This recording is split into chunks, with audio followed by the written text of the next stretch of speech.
Magiging mabigat ang kakaharapin ng Meralco sa quarterfinals na ito, lalo pat Ginebra pa ang makakatapat agad nila na siyang may tatlong solid na big man na yung isa pa kakabalik or kakadagdag lang sa lineup ng Ginebra. Coach Tim Cone may nireveal sa isang player na approve na ang pagbabalik Gilas na siyang isa sa pinakabata rin ngayon sa Gilas. Ang matindi pa dyan dilinaw na isasama rin ito sa packet tournament sa Doha bago sila sumalang sa third window ng FIBA Asia Cup qualifiers. So yan ang ating mga tatalakayin.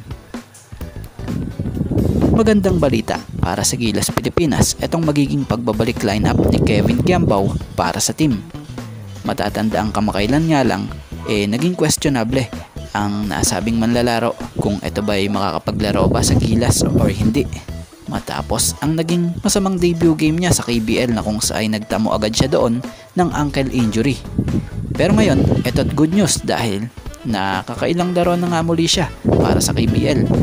Kaya naman, sa latest report na update about sa nasabing manlalaro, gaya na lamang sa report or post nitong si Fast Break na kung saan kinumpirma nga rito ni Gilas head coach Tim Cone na itong si KQ cleared to play na para sa Gilas Pilipinas. So dahil cleared to play na itong si KQ, sinisigurado rin ng kampo na makakasama ito sa Gilas sa kanilang magiging training camp next month sa Doha, Qatar, no kung saan sasagupain nga nila ang iba't ibang bansa gaya na lamang ng Qatar, Lebanon at maging itong Egypt. So yun, gandang balita na ito dahil maganda lang din kasi na makikita mo yung national team na healthy dahil nawalan na nga tayo ng Kai Sotto pansamantala dulot ng injury na to. Mawawala pa rin ba yung isa pang hustle player like KQ? So ang good news lang talaga din dahil mabilis ang naging recovery ni KQ. Ang maganda pa dyan sa pagbabalik nga po sa hardcourt natong si KQ hindi ito naapektuhan ng pagbaba ng performance niya, kundi mas makikita mo pa nga sa naging laro niya. Ngayon mas nagiging agresibo pa.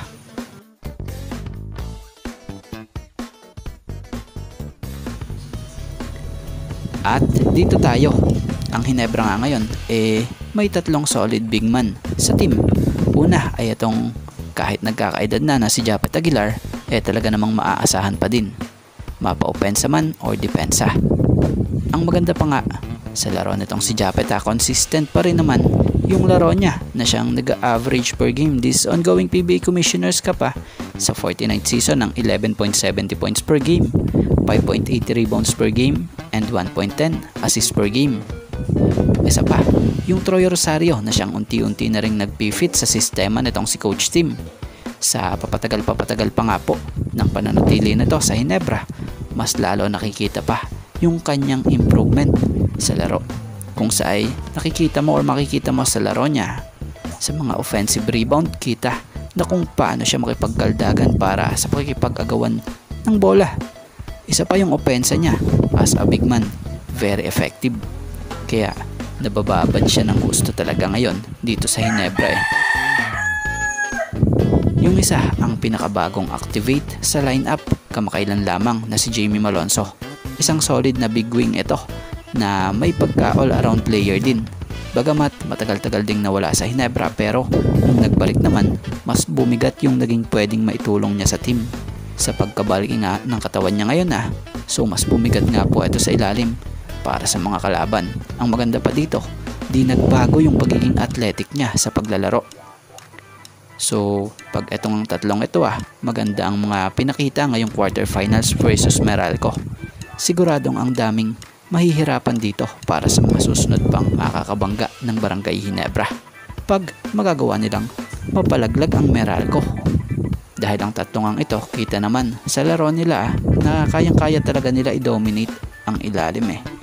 Yung inside game ni Troy, ganun din yung Malonzo at Japet, napaka-solid talaga nito. At for sure sa tingin natin, may taktika si Coach Tim na nilatag dito sa mga gaya ng mga bigs na ito, lalo pat may magagaling pang guardia. Ngayon, itong Barangay Ginebra na kayang-kaya mag-setup ng mga play para sa mga tulad nila.